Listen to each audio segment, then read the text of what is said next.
I'm Robert Mays. Joining me today, it's my good friend Nate Tice. Nate, how you doing, buddy?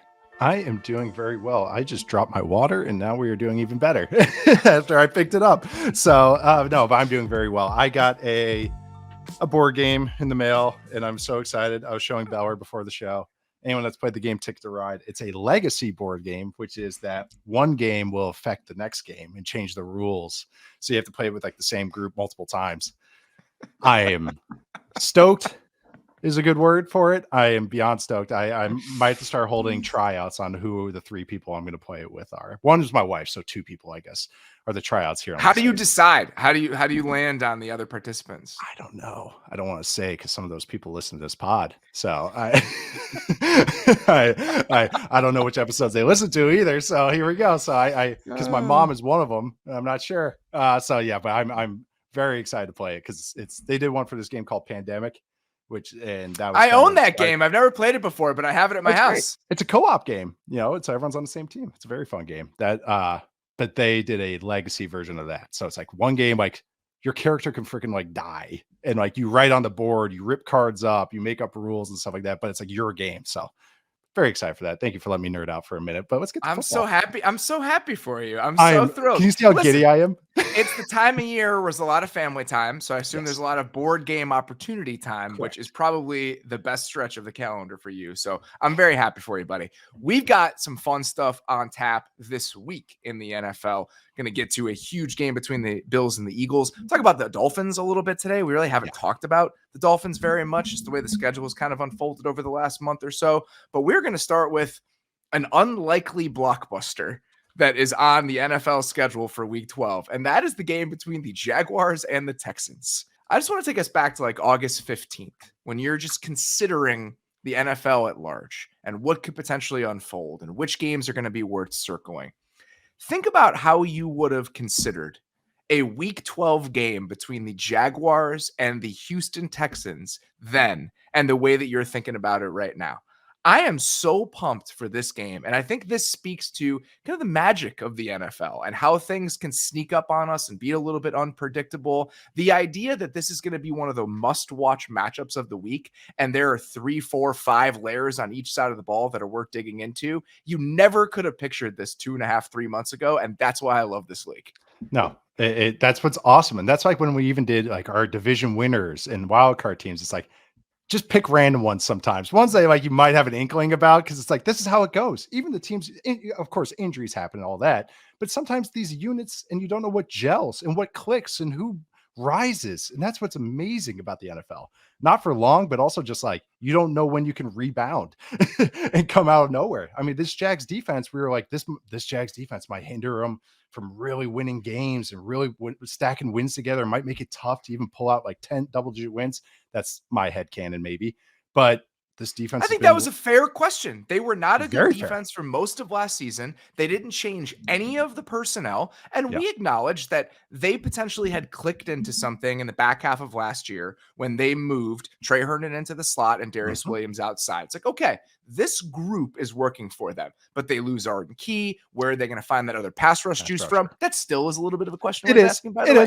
But overall, the defense has been so much better than we expected. So that adds intrigue to that side of it. And then obviously the most intriguing player surprise kind of new addition to the NFL period this year is the second quarterback picked in this draft playing like a top 7 quarterback from the time he got into the league. So if we're trying to zero in on the aspect of this game that's the most surprising, that has snuck up on us on the most, it is absolutely CJ Stroud playing against what is a borderline elite Jaguars defense. Stroud, that's the thing with Stroud as well. And really this Texans team is that it's like, he's already arrived. It's not like maybe he can stack these together. It's like, oh, he already has. And he's answering. He's still an enjoyable watch. Even the game he throws 3 picks, like 2 of them I can explain away. One was maybe even like someone didn't get out on the route. So it's like, yeah, he's really good. He's making some of the best throws I've seen this year. I love watching CJ Stroud, but I was high on him going to the draft, but this is way ahead of schedule. And that's the best way to put it. They're ahead of schedule. And him, like you said, feels legitimate. This does not feel fluky. This feels like very much like this is what he is going to be, which I think is just amazing. We want more quarterbacks. And I think that this division, that's awesome that it's him and Trevor Lawrence going against each other twice a year. I mean, we can look forward to that for hopefully a long time. So very fired up, dude. Like this is even digging into this game. It was one I knew I was going to like really study a little bit, but there was more to it that I was just really interested in as it went along. And I think it's just gonna be such a fun game. I'm glad it's like the new blood of the AFC and the NFL. That's exactly how it feels. And this matchup in particular with Stroud of the Jags defense becomes even more interesting when you look back at what happened the first time these two teams played.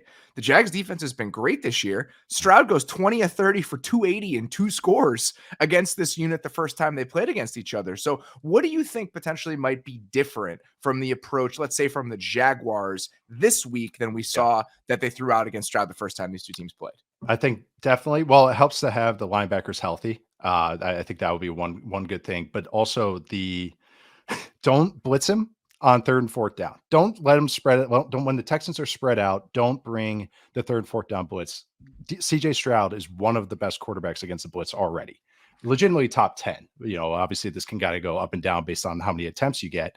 But and the league is treating him that way. He has a bottom 5 blitz rate already this early in his career. The last guy I can remember who was treated like that fast was Burrow. Burrow into his second year, teams were like, nope, we're good. We're not going to do this anymore. But even that took into his second season for him to get that sort of respect from everybody else. He's already doing advanced stuff. They had the touchdown to Dalton Schultz against the Cardinals. It's a blitz where the Cardinals are hot dropping, which is a guy from the line of scrimmage going into what should be the quarterback's 101 blitz answer, the hot route. And so that's dropping in. Let's bait a pick out of him. He looks, sees the hot dropper, comes back as a free runner's coming at him and hits Dalton Schultz for a touchdown on like an in-breaking route. And that's advanced stuff. That's year 3 stuff that you hope to see out of a guy in year 3. And he's already doing it halfway through his first season. So it's just like, that's why you don't want to do it. Having said that, I think when the Texans do try to get into bigger personnel on 1st and 2nd down, that is when you can blitz them. I think they have some confusion with their protections there. So I think it's kind of, you flip Mike Caldwell kind of flips his usual MO, be more aggressive on 1st and 2nd down and a little more static and a little more finessey on 3rd and 4th down. That's kind of how I would picture this game, and maybe just attack when they do get into that heavier personnel. It's interesting that you put that out, because I thought that what they do on early downs is one of the biggest questions that I have about this game. Just one nugget. When he was blitzed in the last game these two teams played, CJ Stroud, 8 of 11 for 130 yards and 2 touchdowns. Don't do it. And they blitzed him on 35% of his dropbacks. The last thing, that touchdown to Dalton Schultz, did you see the video about it this week? Like floating around NFL films? Was it the sweaty center one? So Michael Dieter, who's playing center for the Texans right now, Juice Scruggs is actually back. Juice Scruggs is back this week, so we'll see how that goes. But Michael Dieter, who was their backup center, his jersey was really sweaty, and CJ Stroud asked the equipment staff to swap out the jersey. We need to stop shaming the fat, sweaty dudes. Oh, no, as a fat, sweaty dude, I think that this is indoors. Completely unacceptable. Yeah, I don't like it. I don't like it. I'm not doing this to the fat, sweaty dudes. Brady with his swamp ass towels that he makes guys wear, Ryan Jensen having to adjust to that. Those guys, when it's hot, are going to sweat. As a hot, sweaty man, I want us to be a little bit more careful in the way that we talk about these guys. The big guys have feelings too. They do. Oh man, I would say the worst would be when it was shorts, like it was half shells or even just shorts. And when that was all the sweaty shorts, because I always felt so bad. That the sweaty shorts is definitely the worst. It did. I know. That's why I was like, can we go gun here? Gun? All right. Yeah. You didn't have that wing T, right? Flex bone. Yeah, there was no gun back in my day. I wasn't getting that. But no, but that, I didn't know that was that play. I did see that. And it's hilarious because he's like, you're the one or something like that. And Dieter goes, no, you're the one. Like thinking that he's like celebrating. He's like, you're wet. And he goes, no, you're the one. So it's a very fun exchange. If you have not seen it, it was on Inside the NFL this week. It's worth watching. Again, CJ Stroud was talking to Ryan Clark on the set. He's like, I don't want to be high maintenance. Everything the guy says right now, everything he does, I'm just so fucking in. I'm so in. Anyway, after that tangent, getting back to the early down stuff for the Texans. Yeah.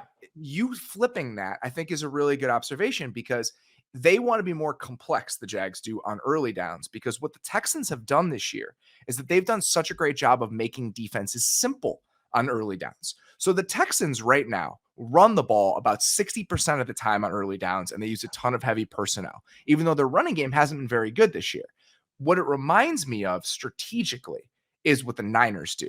Even when there were years where the Niners run game wasn't humming, they were always running a lot on early downs to create the threat of that and force defenses into a mindset where we need to play with heavy personnel. We need to play a single high because this team likes to run the ball. And that's what the Texans have gotten. They see cover 3 on 45% of their early downs, which is the 6th highest rate in the league.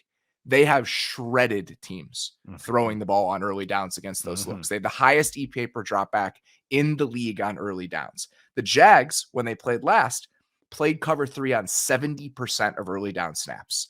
So I think that we're going to see this trend in a slightly different direction toward elite quarterback treatment. Teams are not going to start playing. Teams aren't going to keep playing the Texans with these simple looks on early downs and think 12 personnel running, we're going to play this way, because you're going to get carved up. So how the Jags respond to that specific problem, I think, could give you a little bit of insight into what the overall league-wide response is going to be over time against this Texans team. And that's also, it's like, I talked out both sides of my mouth. I'm like, hey, you don't want to blitz Stroud, but you should on first and second down. So that's what you're daring is, does you let them catch you? Do you let them, but what you're trying to do is just kind of bait them, or not him, but the pocket, create just a negative play. Once they get behind the sticks, okay, maybe make them more predictable, because I think what you said, that because they use the run so much, it's that it's funny watching defenses just like, you have to honor it. You have to, because otherwise you have Devin Singletary. It's one of those human nature or things. Dameon Pierce. It's one Pierce run. I know he's been banged up, but or Devin Singletary run where it's like, that's 12 yards. I'm like, nope, can't do it. Put the safety down. We got to do that. But it makes, when you have Nico Collins and Tank Dell playing this way, and even Dalton Schultz, that's what helps, is like you're winning the one-on-ones. And that's what you have to do when defenses are doing that to you. And that's what this quarterback and these receivers are doing right now. What we're seeing from a lot of the smart, creative defenses in the league is a lot of simulated pressures from unconventional spots on early downs. Think back to the Chiefs-Dolphins game and all of those slot pressure, simulated pressures with Trent McDuffie on early downs. I wouldn't be surprised if the Jags did some of that, where they're just sending unconventional rushers on some of those plays. And again, leaning into that more complex, confusing game plan on the back end than they did the first time, and that most teams have done against the Texans so far this year. So that little chess match is going to be really cool to watch. One last little thing, an observation just on the Texans. I do think their drop back pass game is more diverse than a lot of the other Shanahan offenses. It's an interesting observation. I would say that this is more not one-to-one as far as what they put on the field, but as far as philosophy to a Packers offense, as far as its greatest hits. The drop back passing game, which I think that when you have a quarterback that can do it, maybe that's why you do it. It's like Stafford with the Rams. It's like, yeah, let's just do all this deep drop back stuff. But it's a little fun hybrid of things. And I think maybe they have Ben McDaniels as the receiver coach, passing game coordinator. Maybe he's a holdover. So maybe just a proliferation of ideas, or cross-pollination of ideas. And I think that's really cool. It's a real fun. I also think that Bobby Slowick's role on those Niners teams was, as they transformed from being a mostly play action team to a more heavy drop back team. So I think that he was a part of that staff with Shanahan, really those two guys and not many others that were holdovers from 2021 to 2022, when they had to kind of figure out what the passing game was going to look like with CMC, and there was less play action and more getting 5 out. So I feel like he's had to maybe seek out some answers and think about the game that way in ways that other versions of a Shanahan staff haven't over the last 10 years. That makes sense. I mean, they use different protections than I think most Shanahan offenses do, meaning just like a 7-man Mike ID. I know not many terms, but just a different protection than a lot of Shanahan guys do. So it's fun. It's its own flavor of it, which I always love with these offenses, because it seems like all these coaches put their little twists on it and makes their own thing. On the other side of the ball, we haven't talked much about the Texans defense at all. It's been a lot of Stroud talk, rightfully so, based on the way that he's played. Woo! But this becomes a challenge worth watching for the Texans, because the Jags are coming off of arguably their best game of the season offensively. So what do you think the Jags can take from the way that they played and some of the pillars of that game plan against Tennessee last week, and potentially unleash that on the Texans this week? I would say the heavier personnel, meaning more Luke Farrell, and 12 and 13 personnel, and the heavy play action stuff. I think those alignments were a nice twist they've done it before, but a nice thing to lean into. They lean into it more. Yes. Leaned into it more, and it allowed them to make some creative play or explosive plays. It was safe for their offensive line.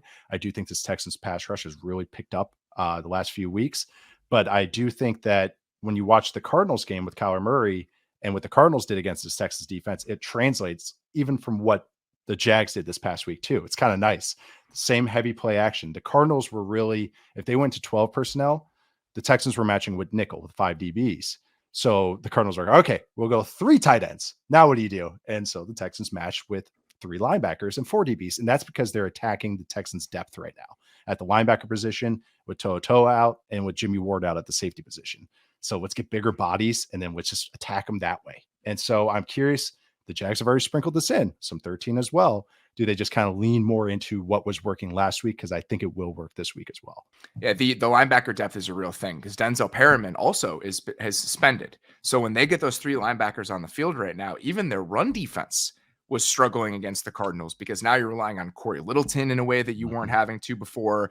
And with Jimmy Ward out, you've got even more backups playing on the spine of the defense. And I think that you're noticing that. And the Texans, even if they were not doing it against the Cardinals, they've played base to 12 personnel at a top 5 rate in the NFL this year. So if the Jags want to throw out 12, I'm curious how the Texans respond to that with their linebacker injuries. And it's one of those, if you know that I know that you know. Right. It's perfect. If D'Amico's sitting there and saying, and Matt Burke, their defensive coordinator, and saying, well, I know that you want to get us there in order to throw the ball. You've been shitty at running the ball efficiently this year. Why don't we just play nickel to this and dare you to beat us on the ground? I would not be surprised if that was actually more of the answer. And with Jags, kind of like, they got some speedy guys, like just in theory, but they have better DBs than they do linebackers right now. So it's just put more DBs on the field, especially what they want to do. I will say this Texans pass rush has really picked it up. They've been, since their bye week, they're 2nd in sacks, tied with the Ravens, only behind the Cowboys, and they're 3rd in pressure rate.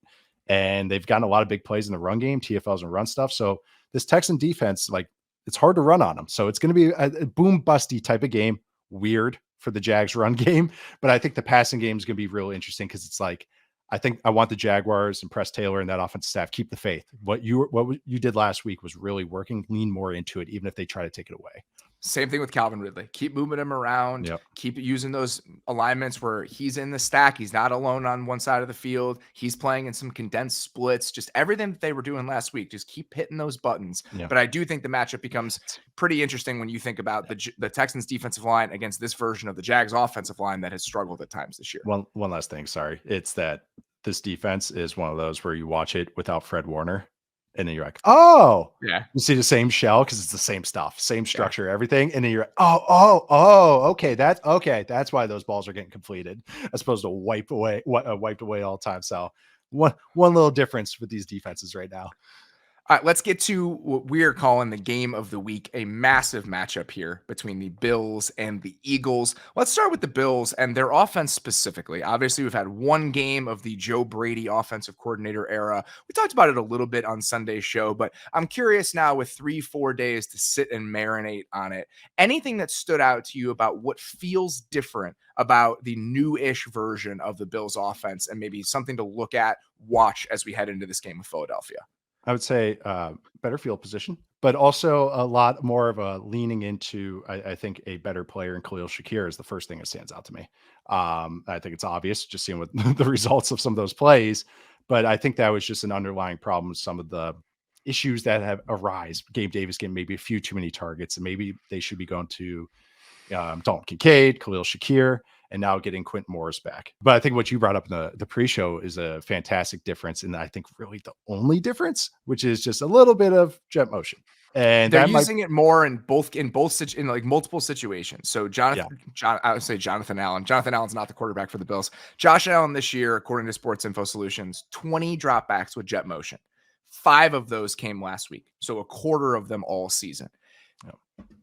James Cook, 18 carries this year with jet motion. 6 of them came last week. So just a little bit more dynamic before the snap, a little bit more movement, a little bit more eye candy. So I think a lot of the ideas that you're seeing from the Bills, the tackle pull run game stuff, some of the stuff that you're seeing in the passing game, it's all pretty similar. It's just being dressed up in a slightly more exciting, like lively way. I think that's what you saw last week. And if that's the only tweak, okay. If that plus less turnovers is what the new Bills offense is, I'm game. But the other thing that you talked about, and it's worth bringing up, the Quentin Morris stuff and being in that version of 12 personnel, he played 20 snaps last week against the Jets. that's something to monitor because it just gives them a different feel than they had when it was 12 personnel with Dawson Knox and Dalton Kincaid, because they can just line up and run the ball a little bit more. And that's something I think that's worth keeping an eye on. Yeah, and I also want to see, you do it once. Can you keep doing it? Like, the jet motion's all great. Do you go away from it as soon as you get punched in the mouth? Like, that is also what you got to keep an eye on. Was that just a game plan thing? Let's use jet motion because the Jets like to keep their linebackers off ball and they don't blitz a lot. That's another thing. You never know if it's just the game plan stuff. So overall, it felt exactly the same to me, but I do think that was the one difference. But that Quentin Morris thing is very real because that is that just giving them. They run 2 run plays, really 3 run plays. They run duo, they run the tackle pull stuff, and they run zone. What Quentin Morris allows, and you saw it with one of the James Cook outside runs, was now they can pin the outside. And if you have Gabe Davis and him on the field to kind of like give you those kind of blocker types, because that's what I picture Gabe Davis as, that MVS role now, that's going to let you just at least get a different attack. That's your changeup now. So I just think that's so important to have. And I think that the Chiefs were getting after them on some of those perimeter runs, off tackle runs, because those edge guys, they can get after you rushing the passer, but you can get after them in the run game. And so I think that's absolutely something to keep an eye on, is how the Bills attack the perimeter. Anything else about this Bills team, the game plan they have, this version of the Bills offense, and specifically how you think it applies to this Eagles defense? Yeah, it depends on if they carry over the Chiefs game plan or if that's what they do out of the bye or what they kind of typically do, this Eagles defense, which is when we've previewed them before, is you want to spread them out horizontally and attack them out of empty, and which I could see this being a good Kincaid game. This would be more similar to the Dolphins game plan that we talked about, where it's spread them out, pepper stuff on the outside, and work over the middle to maybe Diggs in the slot, or Shakir or Kincaid working from the inside. If they do the one double stuff that they leaned into with Byard and going against Kelsey, then someone else has to win, because I could see them doing that against Diggs. And it's like, hey, this worked. Let's try it again. Like I that's what teams do. They go, why not do this more? So, but that's why you draft Dalton Kincaid in the first round. That's why you try to lean in. Khalil Shakir's got to win this type of game. He can't just get the one seam route. He's got to win matchups. So I think this is going to be a really cool test for this Bills team if I think the Eagles lean into that a little bit more. Speaking of the way the Chiefs played the Eagles, on the other side of the ball, I feel like the Chiefs showed us something about how you can make the Eagles uncomfortable and get them off of their plan. We talked about it when we broke down the game on Monday night, but all of the simulated creeper pressure type stuff that we saw, where they're bringing a DB but only rushing 4, it spooks Jalen Hurts a little bit. I think you saw the Eagles kind of withdraw into themselves in terms of how they were approaching and how they were reacting to that stuff. We talked about it. A lot of screens, just a lot of the answers we saw from them last year when teams would try to blitz them out of their game plan. So I wonder, if you're Sean McDermott, that defensive staff, you watch what Spags did against them, how many of those ideas are you just going to straight up steal as you think about how you want to attack this team right now? It's do you have the Chiefs DBs too? That's the problem, right? I mean, yeah.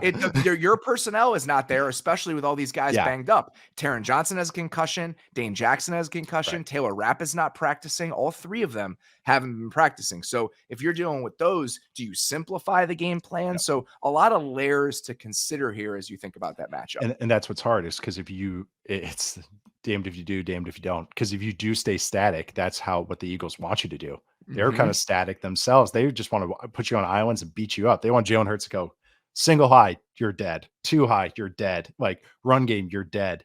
So if you're going to just be static and show the same looks, again, I wish hopefully they have, Johnson or just something with those safeties, because what they did against the Dolphins, again, that game plan on both sides, they brought the simulated pressures there, and that's how they got Tua a couple times. You just got to shift the post-snap picture. That's what Spags was doing over and over again, and just manipulating the pass protection. So, yeah, I mean, you can take lessons, but it's like you really got to lean into it. And I think that's a lot of leaning into the punch, but that's where you're at right now in the season.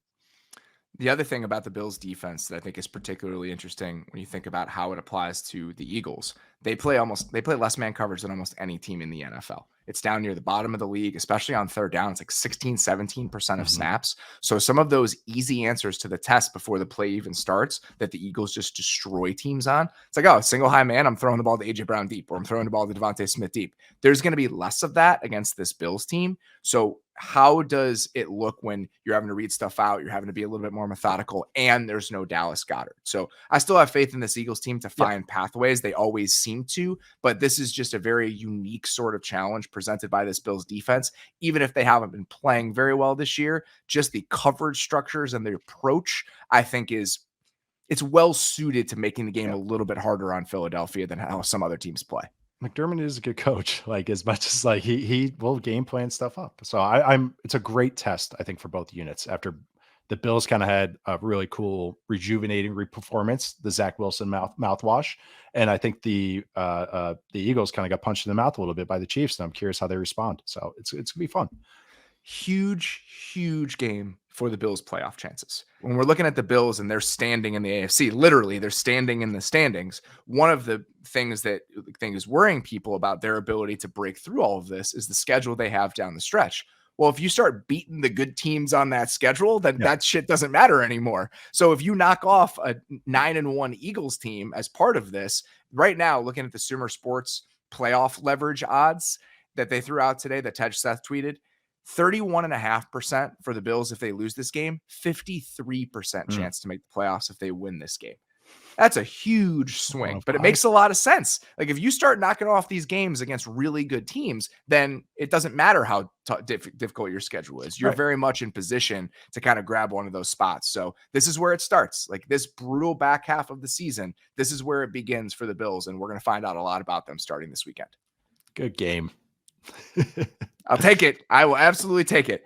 All right, it's time to go under the hood for people unfamiliar. This is just a segment where we like to take a little bit of a deeper look at a unit typically, but in this case, we're doing an entire team because we have not really talked about the Dolphins that much. They've had either bad matchups or they've been playing in prime time. So we haven't really dug into really what they're doing on both sides of the ball. So let's start with the Dolphins offense, which was on a historic pace over the first few weeks of the season, have since come back down to earth a little bit. You know, they're still a very good offense, but they're not clicking nearly at the level they were earlier in the year. So when you're looking at the Dolphins offense right now, what do you think has led to this fall back to the pack that we've seen recently? You know how we all know it was on a historic pace?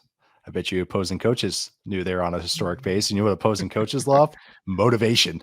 Hey, what are you? This team has sent all the records. They say we can't stop them. They scored 70. You know, that's so they're getting the funky look treatment.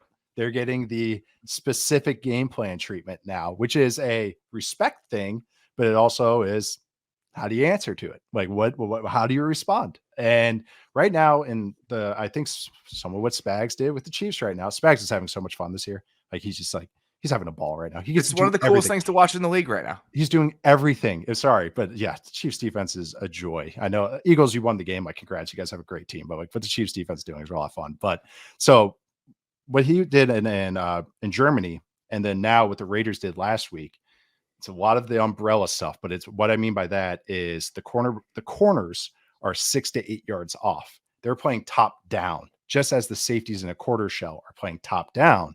Those safeties aren't really deep. They're 10, 12 yards. The corners are 8, 10 yards. And they're trying to keep guys off the line of scrimmage in a stack look when they are in sub personnel, when they are in nickel. And this is kind of how Dean Pease defended Lamar Jackson and the Ravens in 2019 playoffs. Everybody off the ball. Like, it was just so we can see everything, all the movement, and then come downwards. And I would say that the other thing is when the Dolphins, because they like to use Alec Ingold, they like to use 2 tight ends sometimes as well, is to create 5-man surfaces. And what that does is put big bodies on the outside. We talked about Leo Chanel after the Chiefs Dolphins, putting Leo Chanel on the outside. You don't let those tiny receivers crack on these skinny little DN types or outside linebacker types. No, let's get a 260 pounder that just blows that up so they can't set the edge. So that is what the two kind of methods of the Dolphins 2 personnel looks that they give, and what teams are kind of, stunting them a little bit with. They're saying, hey, you're going to get a couple big plays, but let's limit to 4 or 5 as opposed to a 10 or a dozen. And we'll just live to see another day, make it tough on you on first down. And the other part of it on first down, one of the differences that we've seen is their running game has just been a little bit less effective over the last month or so than it was early in the season. They've dealt with offensive line injuries. They're down multiple guards at this point. Lester Cotton was starting for them at left guard against the Raiders. Liam Eichenberg is over there at right guard with Robert Hunt and Isaiah Wynn hurt. They've obviously Tron Armstead is back, but there's been a lot of guys cycling in and out. So they haven't run the ball nearly as well. And on second down is also where they've had trouble running the ball. I was looking at this since week 4. The Dolphins lead the league in the average yards they have to go on third down. It's 8.73. It's like, that's surprising because they're so good on first down. Their success rate was near the top of the NFL, but there are a couple things I think that have kind of crept up recently that have put them into bad down and distance situations on third down specifically. They have 10 holding penalties over that stretch, which is 2 off the league lead. So you remember that Chiefs game? They had a couple big ones where it goes from 2nd and 2 to 2nd and 12, and it kind of torpedoes a drive. Yep. And also their second down runs over this stretch. I know this is very granular, but I was trying to figure out how we get here. On those second down runs, a quarter of them are going for negative yardage.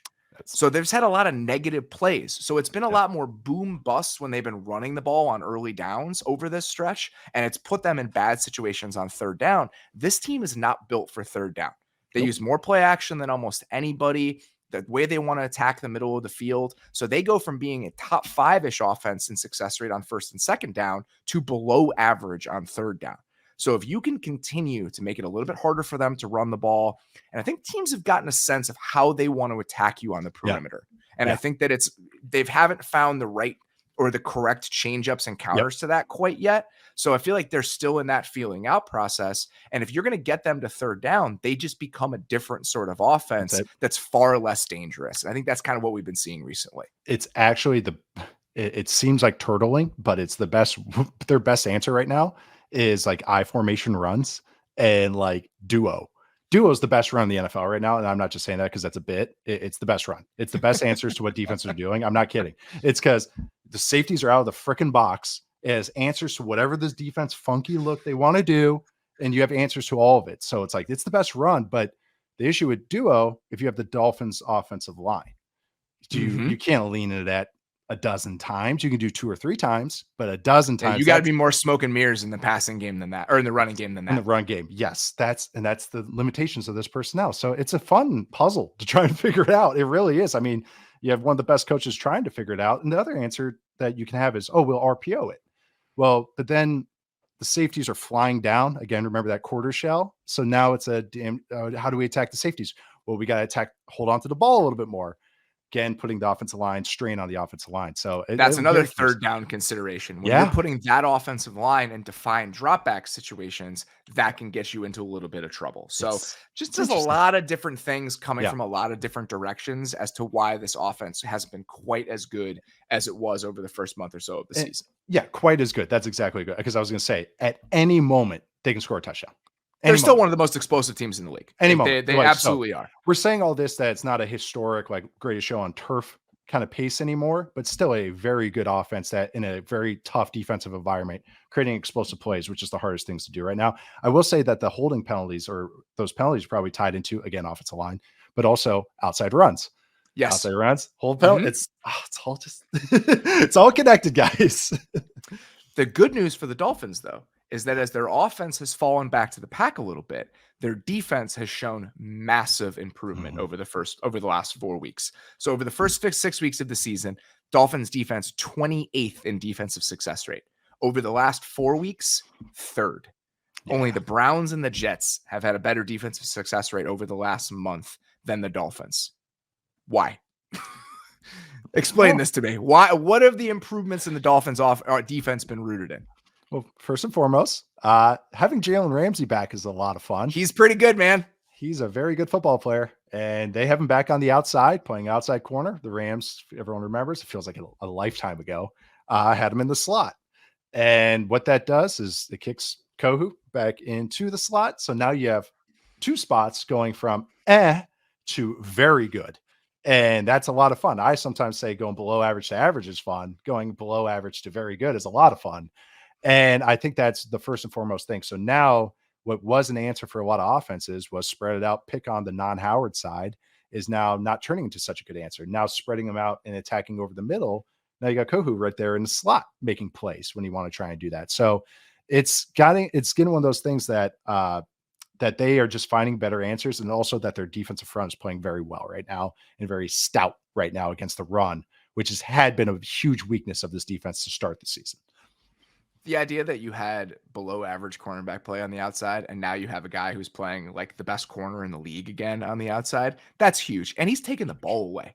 That's another thing. I mean, you can be an elite corner and giving your team elite production without that sort of Mhm. turnover production. And so the fact that he's been taking the ball away already over the last couple of weeks, and it's not tipped ball You bullshit. saw the diving Like, pick, right? the diving pick on that play is, first of all, the receiver has to come back flatter You on keep that play. going. Like He drifted. I he has know. to. But even with But that in that's what good mind, corners punish. That's what they do. 100%. If you're Yep. not on it, and so him making that play, there's nothing cheap about that. Like you making a diving interception on an in-breaker I as was a like, quarters corner, that's real stuff. So that's been great to see. And then along with that, Jalen, they also got Jalen Phillips back yes. up front. He's making a consistent impact. Even earlier in the season when he was playing, he was in and out of the lineup. He was dealing with injuries. So seeing him back to closer to the guy we expected him to be coming into the season, that's been really encouraging.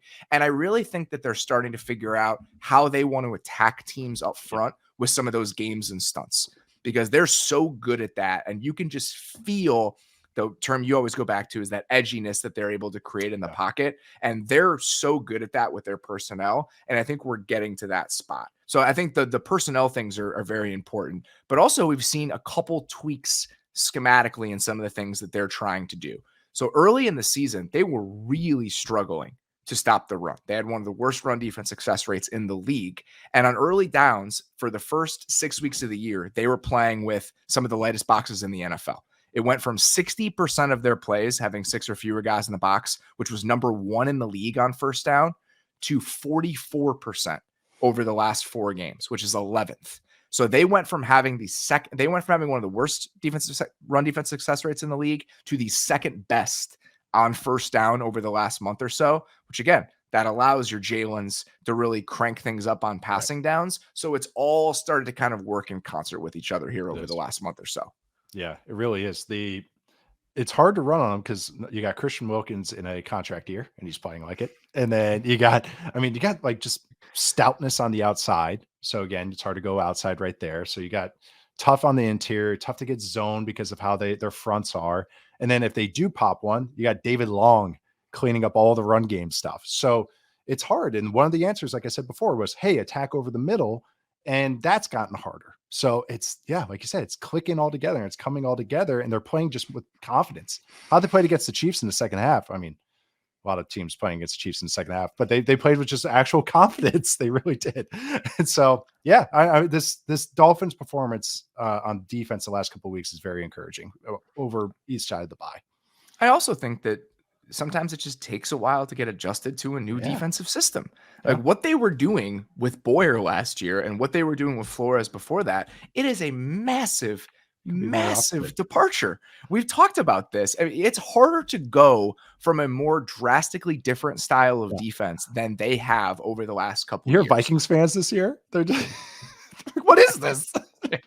Well, that's even what Brian Flores is doing right now is like some Willy Wonka bullshit. Like it's not even worth comparing to what he did over the last 2 years in Miami when he was there. It's his own thing. It's totally its own thing. Tarantino up there. It's so fun to go into True Media right now and just sort by certain defensive statistics and just see where the Vikings are compared to everyone else. On Monday night, watching the Eagles-Chiefs game, I looked at how many defensive snaps each team has had with 6 or more pass rushers, because I figured the Eagles haven't done this very much. They did it a lot more against the Chiefs. So where do they sit?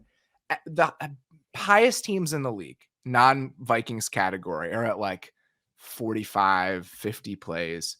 The Vikings were at 113. Oh, it's the best. So twice as much as any other team in the league. So it's either big blitzes or drop 8. The Vikings lead the league in cover 2 rate. Like they are extreme outliers in almost every single category. It is absolutely hilarious. The min-max defense. It's the best. Bring everyone or drop everyone. And it works. It's great. It is the older brother defense.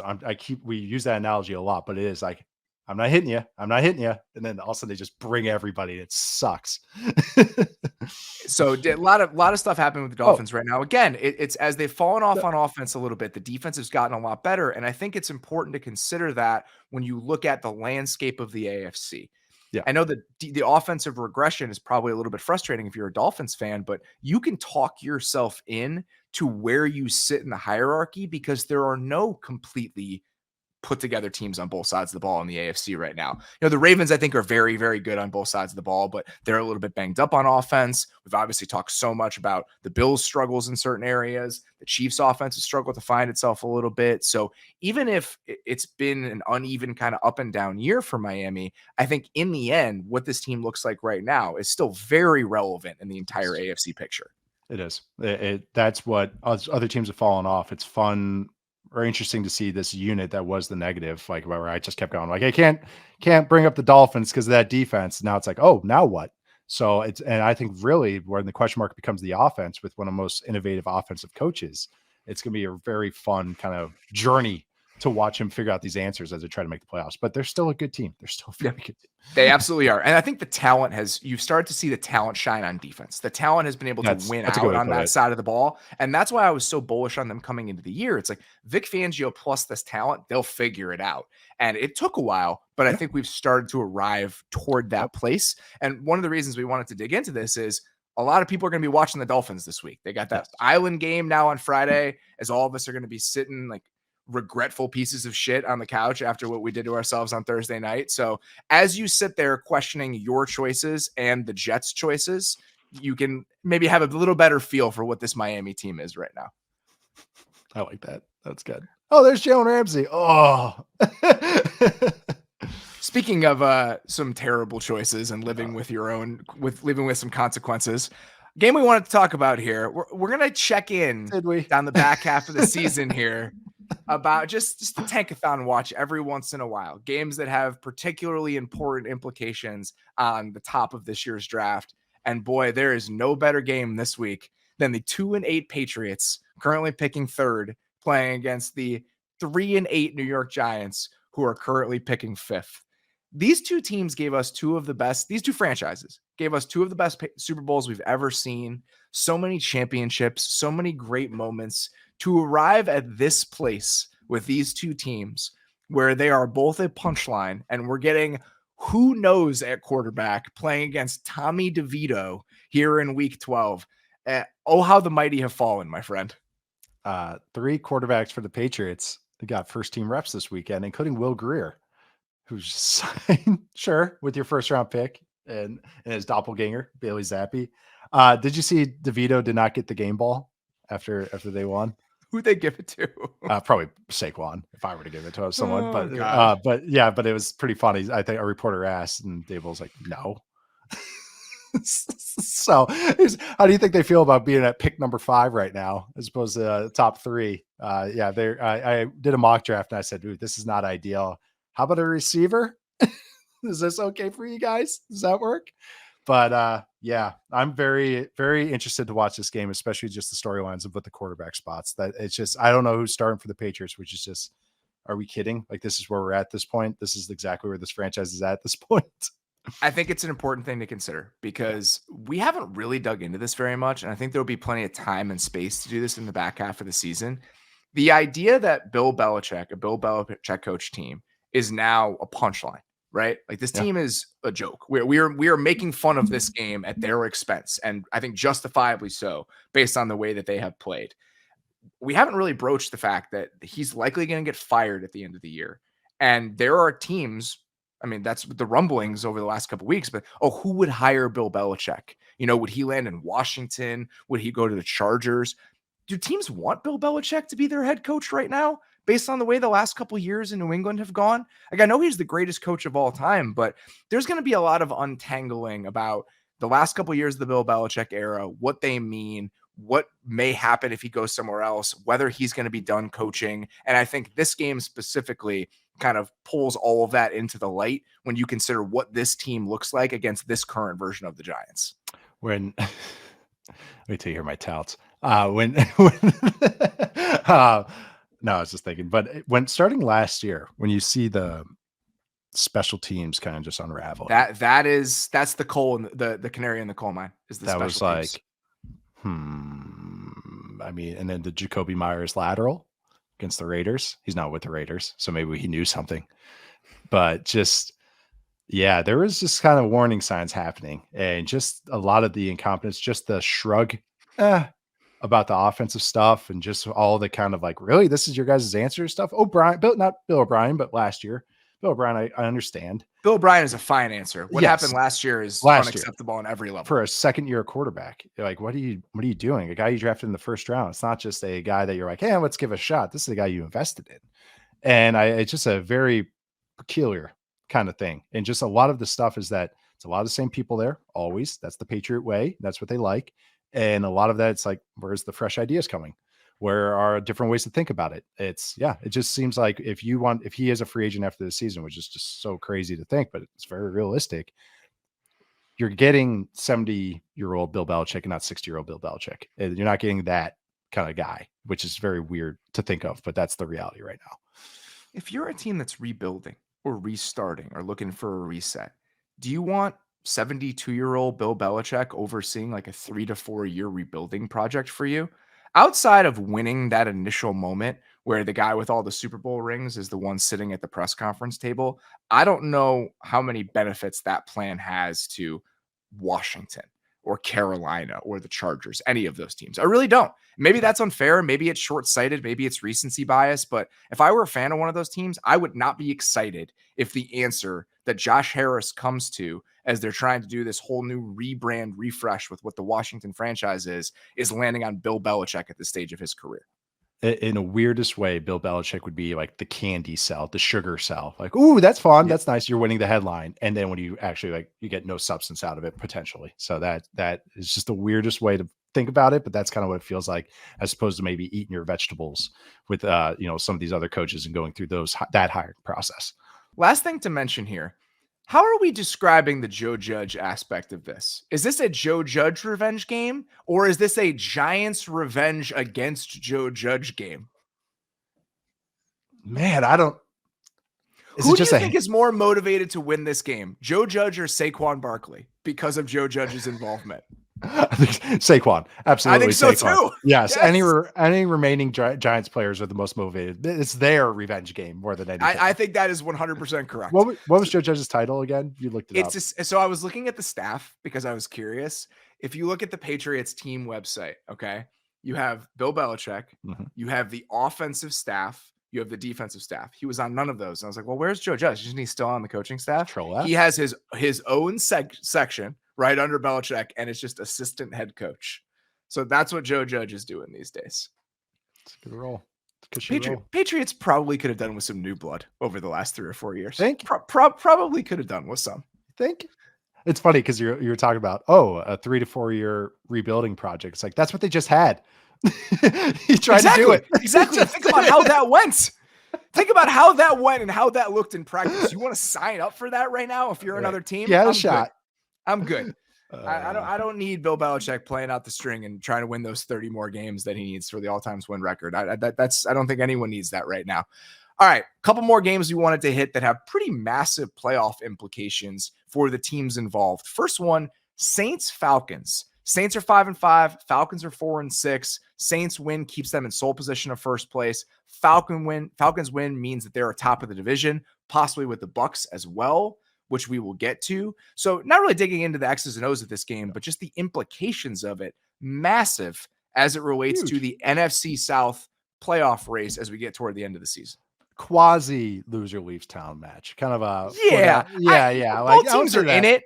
Yeah. So the Falcons, if we go back to the playoff leverage odds, right now, if you look at this, according to Sumer Sports, if the Falcons win this game, they would have a 40% chance of making the playoffs. If they lose this game, it drops to 17%.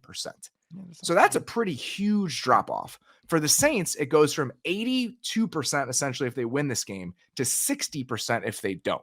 So the swing, depending on how 20+% the outcome looks here, is massive for both of these teams. Yeah, both are coming off the bye. I like how kind of the NFL has been doing that, where it's just kind of, both teams coming off those. And it's kind of okay, here we go. This is you guys for the last 7 weeks. Let's see it. You guys got to make your point. You have your bye. You got kind of almost that halfway point.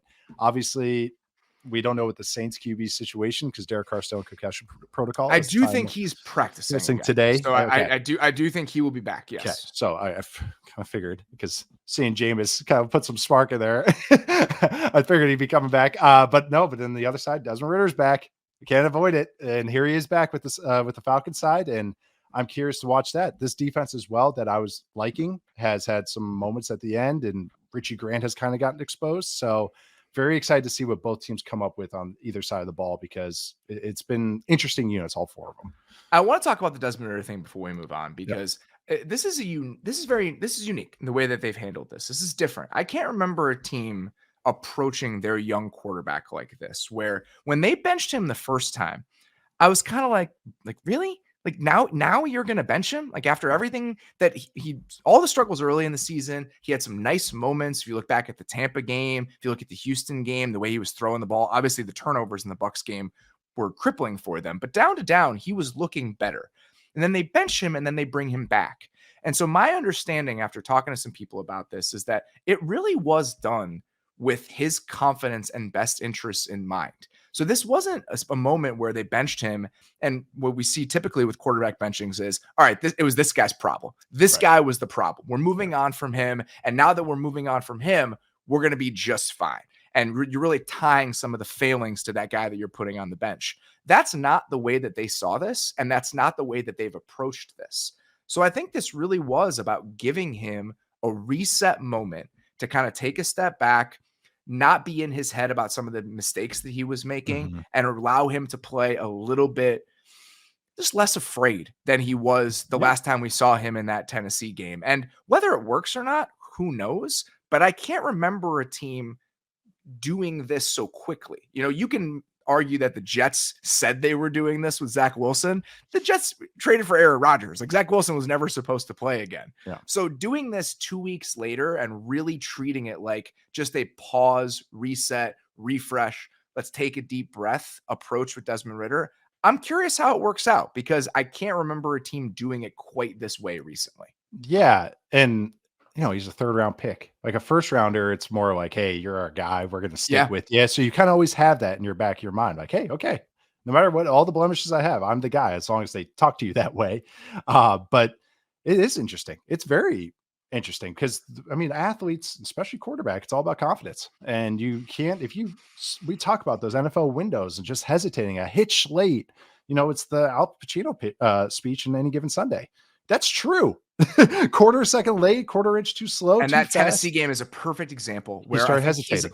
He's a little bit afraid to make mistakes, because and he's holding on to the ball a tick longer than he should. And then a different sort of mistake becomes self-inflicted. And I think we started to see that happening. The Titans game, it seemed to me that one of the plays got called wrong, which it was after a sack. And I could tell from just how the alignment was and the protection. The next play, I think he took another sack after.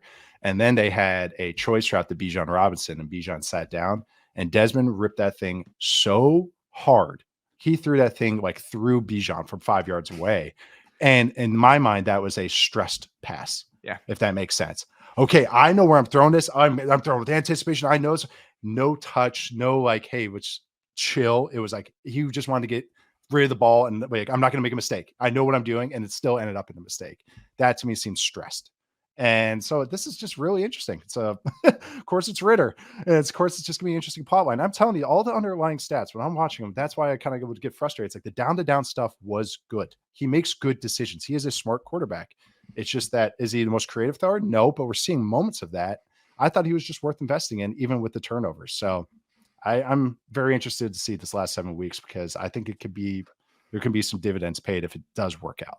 When they benched him, I thought it was over. Just because don't see teams typically go back to guys after they were benched, but it really does seem like this was the plan all along, where they were trying to protect him from himself a little bit. And I think part of that, and you had some inklings about this, is that talking about that Vikings defense, and that being that kind of crazy min-max defense, the worst defense for a young, uneven quarterback. Yeah. Feeding him to that Vikings defense when things were rattling around in his brain the way that they were, I think they wanted to avoid some of that. And now we see him maybe come out a little bit cleaner on the other side. And again, It's an experiment. We'll see if it works, see if it doesn't. But I do think that there was some thought put into why they approached it this way.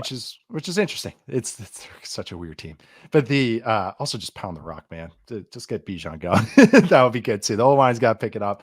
But if you want to see a quarterback start to lose confidence against that Vikings defense, and I'm not trying to call him out, but just watch that game, is Derek Carr. And when he's guessing in your head, is this the look? I have to throw into a tight window and I have to be right. Oh shoot, am I wrong? And then bad stuff happens. It's just a watch Zach Wilson play. He guesses a lot. He's like, I think that's my answer. They told me to go with this. Drew Lock. That's another guy that's like guessing on the stuff. So that's what you don't want to devolve to. So I think it's thoughtful and interesting. One more playoff game with playoff implications to mention here. Bucks Colts is kind of a big game. It is. If the Colts win this game, they're 6-5 and very much alive in the AFC wildcard race. And if the Bucks win this game, then they're right there in the NFC South race. So this game, again, that we never would have anticipated having any sort of importance probably at this stage of the calendar, suddenly becomes a worthwhile game that is absolutely worth tuning into on Sunday. The Tony Dungy Bowl. It's going to be. That's right. It is. Yeah, but yeah, this Colts seems a lot of fun. They punch above their weight. Both sides of the ball. They got some cool, interesting players. Like Gardner Minshew actually manages it okay. I just want Anthony Richardson back with them. This is such a house's money year for them, I think, because it's just like whatever happens, this happens. Next year we get the quarterback. So whatever happens as far as our record this year, this is great. So this Bucks team, though, you can see how they're a little long in the tooth as I watch them. Levante David, it's kind of, he's a little tough this year. He's kind of looking like Bobby Wagner a little bit. So I'm feeling a little bad for one of our favorite players. Oh, he's one of my favorite players of the last period. 10 years. Yeah. Ever since we played him in Nebraska, 2011, I was like, who the hell is that guy? He went to the second round. I was like, he's good. But the Bucks team, you kind of know what they are. And I just they could punch above their weight. They got players. So they got players. Their offense be around. Has been much better than I anticipated it being. I think Baker has played some really good football by his standards. He's calming down. He's not trying to do the dumb scrambles anymore. And he's his pressure to sack rate this year. If you look at quarterbacks around the NFL, like top 3, isn't it? It's one of the lowest in the league. So him not taking sacks and him being a little bit less frantic in the pocket behind an offensive line that is much better than I think anyone could have anticipated coming into the year. Oof. They are so much more watchable and competent offensively than I predicted them to be. And that's given them a shot, even as the defense has hit some struggles in stages. And the defense, again, it's always going to be that funky knuckleball look. So they'll get some teams, but they'll make it hard on you, but other teams are going to get them, like the elite teams, obviously. But that's where they're at right now. They're in this muck in the middle, but they're worthy. They have enough players and they're playing well. So it's like, this is going to be one of those games when you're flipping through your multi-view on Sunday Ticket. If one of the options gives you Bucks Colts, just give it a thought. Because it does have some worthwhile aspects. It does. Speaking of the multi-view, time for Win My Fourth Screen. Arguments that you guys send me for why your game should be a part of that 4-game mix in the early slate. I did not solicit emails this week because we were doing it early. So I was like, it's okay. We'll take the week off. We had some enterprising listeners send me some on their own, and I really appreciate it because we got some good ones. Guys. This one from Jonathan Lee in New Zealand. He says, "Dear Robert and Tice, I never get a first name whenever someone else gets a last name. So it's been a while since I've gotten a last name too. Yeah, it's so all my high school friends call me that. So." He says, a friend of mine ruminated this week that Andre 3000 releasing a flute album in 2023 is great and all, but it does contribute to that feeling that culture is kind of wrapping itself up. Empires fall, nations go from great to merely okay, that HBO static intro hits slightly less hard with each passing year, and every winter feels just that unsettlingly bit warmer than the last. We flail for that dopamine embrace of something, anything familiar, that we may juice on nostalgia hits to remember the good old days, to feel alive again, nay, to feel anything again. What better than to celebrate the lunatic jamming of our collective entropic gas pedal to the floor than to dedicate actual hours of your life and mine to the New York Football Giants and the New England Patriots this Sunday?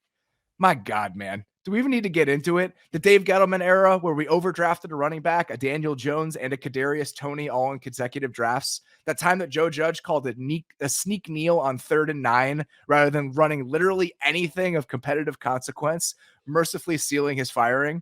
or that time that we booed Eli, our literal derp king, the royal Brady kryptonite himself, at his Giants Ring of Honor ceremony, just because we were feeling that toxic on that day and had run out of better ways to show our feelings to Emperor Mara.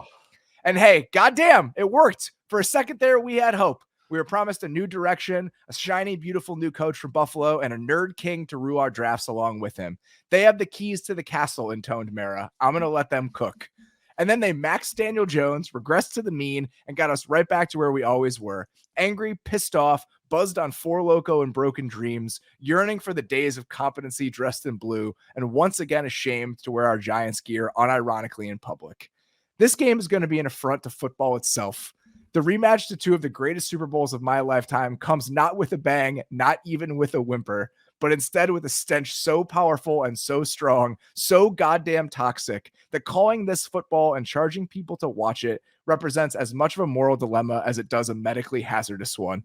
And yet, we're going to watch this game, every wretched second of it, and we're going to be fucking riveted by it, because one of these two formerly proud teams will leave the odds-on favorite for the rights to draft a savior next year, and the other will get to hold the other team's skull aloft, Predator style, yelling, "You think you're better than us?" in the most empty of Pyrrhic victories. Do either of these teams actually want to win? How hard can you really tank in the NFL anyway? They're not really going to start Will Greer against us 4D chess style, right? I don't know, Robert, but so help me God, we're going to find out. This is our beautiful death ship, baby, and we're going to ride it screaming into the crust of the earth, Dr. Strangelove style. They're going to be screening this game in hell, and I got good news. We're all invited, every last one of us. So tune in with us, Robert. How bad could it possibly be? Wow. I don't even know which part of that is my favorite. I don't either. Well, it's Dr. Strangelove reference. The Dr. Strangelove part is great. Holding the skull off Predator style is great. That was good. Just so many great layers to this one. So sincerely appreciate Jonathan bringing the heat during Thanksgiving week. So very much. Thank you. Thank you very much. As you're reading that, I see that Daniel Jones is having surgery. He's 8 to 10 months of rehab. So good stuff. All right. It's time for Tice's Touts. Your 3 favorite picks of the week. One quick update on our wins league. Oh, okay. You are 33-18. I am 31-20. So I'm a couple games back. I honestly thought it was even worse than that, but this whole Jake Browning thing is my goose is cooked. There's no way around it. You're a huge Bills fan. My God. I need them to go on an absolute heater. You need a supernova one. I need the Bills to go on a heater. I need the Jags to have like a 14-win season as they cruise through the rest of the AFC South. And I need the Eagles to go 16-1. Like, those are my only shots. And have you seen the Eagles back half of the schedule? It's awful. It's brutal. Oh, I know. I know we're going to mention them like every single week. It's like, all right, let's talk about like the special teams of the Eagles, how they match up, because they're just going to be in so many good games. So I'm still theoretically in it, but I'm in a very bad spot. The Falcons going back to Ritter made me just kind of go like, okay, at least, hey, it's like a Viking funeral. The Chargers losing last week that was the one where I was like, you got to be fucking kidding me. You got to be kidding me. But I might as well just give up hope. Just hanging on to anything right now is just not worth it, because it's just going to give me a false sense of hope, and it's just not worth it. Speaking of which, how about Justin Fields? Wow. He had a hell of a game on Sunday. We talked about it with Chase this week. Watching it all 22, it's the most impressive performance he's had. Like I said it the same thing. I said the same thing this week to Chase. It is, in my opinion, the most encouraging performance that he has had as a Bear. I don't know if it's the best performance, but I think that the signs he showed, operation, creativity as a thrower, understanding when to run and why, confidence, everything. It is my favorite game that he has played in a Chicago Bears uniform. So if you want to go listen to the 15-minute, it's a 15-minute version of the Larry David gif where he's just like going back and forth. That's my conversation that I had with Chase this week. If you guys want to go check it out. Yeah. My kind of like shorthand is that it was the best his mechanics have ever been. I don't mean just throwing. I mean pocket movement, as far as stepping up, 2 hands on the ball, getting out, feeling his feet, letting his feet tell him when he's late, as opposed to not bailing backwards, stepping up in the pocket. Yeah. Also, those tackles for the Bears, you guys can feel real good about where you're sitting with those tackles right now. And You think so about Braxton Jones? You really feel that way? I've been impressed with Braxton Jones. I really, more than, because I was going to give him a tackle in my mock draft. And I went back and watched a couple games just to make sure. And I was like, no, this guy's good. Like that's a good left tackle. And my thinking is, if they're in a position where the draft falls a certain way and that's the best option at that spot, I still would consider it. He's also playing for his job, I think, over the next couple weeks or next couple months down the back half of the season. With just, again, with this tackle class being as special as it is, the guy that I'm just so impressed with on that offensive line, Tevin Jenkins, is playing so fantastic. Well. Yes. So the fact that they have multiple building blocks along the offensive line, and Nate Davis is fine at right guard. He's going to be there next year. You drop a center into that thing, Connor Williams, somebody like that, one of these free agents, you go from being one of the worst offensive lines in the league last year to a top 12-ish unit, I think, potentially next season, which no matter who the quarterback is, that is a drastic departure from the life that I have lived recently. And you get one more weapon, and it's like, oh my goodness, you got a stew going. Like it's really, and there's signs of life with the defense. I know it's crazy. But going to my picks, speaking of maybe two teams that aren't feeling so well right now, and so one we just dove into, I'm going with the Patriots -3 at the Giants. Didn't get to bet on these Super Bowls. So might as well. This is my way to do it. I cannot believe you would put actual money on this game. I am too. But I want to see, right off into the sunset. Talk about you don't believe the Tommy DeVito thing? I want to see one last performance from Bill Belichick against a rookie quarterback. I want to see one more. Just do it for me. I want to see some third down funkiness. I want to see some ghosts being saw by the quarterback. I want to see some bad turnovers. I just want to see something. So that's what I'm hoping for anyways, to see. Sorry, Giants fans, but that's why the enjoyment I'm going to get out of this game. I'm also going to go the Steelers -1 at the Bengals. Just, you mentioned Browning. Also, the other offensive coordinator firing.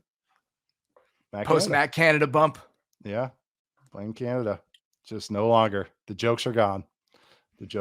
So we'll see. We talked about it a lot with Diana this week. Everything about how this unfolded over the last 3 years is baffling to me. If you were going to be willing to fire him in the middle of the season, why not this offseason? Why bring him back? I know. Why was he the offensive coordinator ever?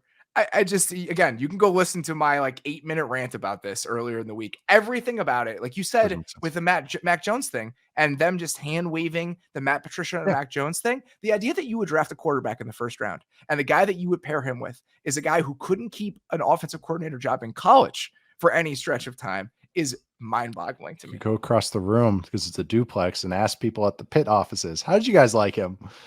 Come on. I know. It's bizarre. And how Tomlin would say it was just my choice and everything too. Oh, just it's baffling. Steelers, man. They do everything on their own. It's I still have them in the playoffs. Last one, we got the Dolphins -9.5 at the Jets. I am betting on this Black Friday game. I can actually do it because this podcast will be out in time, so I can kid this as a tout. And that's because I know Boyle, this defense has improved. So I just think that's where they're going to have an advantage. That's the offensive line with the Jets, yada, yada, yada. I don't think I need to explain more. Really fun matchup, though, with this Dolphins offense versus Jets defense. Yeah, excited to watch it. Very excited to actually watch that side of the ball. My only concern is that we're getting to a place where the Jets defense might be so emotionally broken that they start to fold. Remember the Broncos last year? Remember they're even Surtain was stopped running. It's a life Carolina. I've lived many times. I know exactly what that starts to look like. Maybe the quarterback switch gives them new life for at least this week, but I think that's the risk that you run with this sort of dynamic where the defense is just eventually going to run out of emotional gas. The tank is going to be on empty when they play that way, and the offense just doesn't do anything week after week. Yeah, jeez. It's not a fun life to live. You can even see it as the hammer celebration gets a little, ends up going from a Thor hammer to a sledgehammer to a little less enthusiastic, a little toy hammer by the end of the game. All right, that is all we have for this week. Please, you guys, enjoy your holiday. I know that we will. Time of year is all about kind of gratitude, stepping back, appreciating what you have, and just want to say that I never lose sight of that when it comes to this job and this show. This isn't promised to any of us. This isn't something that we should take for granted. The fact that you guys listen to this and allow us to continue doing it, I feel incredibly lucky for that. all of the time. And there have been moments where maybe it didn't have to work out like this for me. And the fact that it has, and the fact that all of you are willing to give us the support that you do, it really means the world. I will never, ever, ever take it for granted. So thank you very, very much. Please enjoy your holidays with your families and the time and the football. We will be back on Monday. For now, sincerely appreciate you guys listening. We'll talk to you soon.